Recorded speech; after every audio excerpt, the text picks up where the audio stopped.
this edition of Proper Excel, we travel back in time with Rapzilla to open up the vault to one of the most loaded freshman classes in Rapzilla history, the class of 2016. Starting this list off at the time, Ty Brazzle came out of nowhere with his Cloud9 mixtape, and despite remaining quiet until the fall of 2015, his mixtape left a big enough impression throughout the internet. My biggest moment was definitely when I met KB at the Dove Awards, and he knew who I was, which was incredible in itself, but he told me that I could flow and that he had heard my music. He said that he was going to come to one of my shows in Tampa, but he couldn't make it that particular night. Regardless, that was a special moment, just receiving the recognition.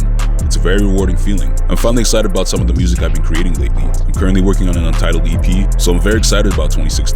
It'll definitely be my biggest and best year yet. And for Ty, it certainly has, as he's given us some of the best music to date and more throughout his last 8 years. Aaron Cole recently signed to RCA Records and released his latest album, Sorry I Changed, was definitely a whole different person back in 2016.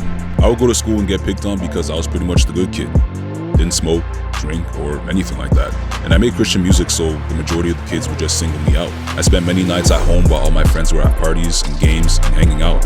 And that would get to me. I remember coming home to my parents and wanting to quit doing everything. But that's when I started really seeking God out for myself. And he told me that this was my purpose and why I was put here.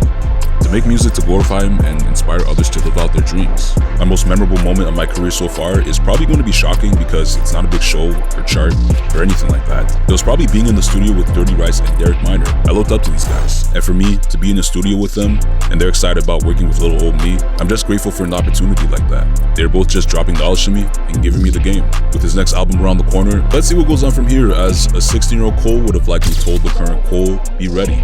I'm thinking bigger. The stuff that I'm making is not like anything out or like I've done before. The class of 2016 is really loaded with talent, but we've got many talented freshman classes to cover, so let us know what class you want to see next in the comment section below.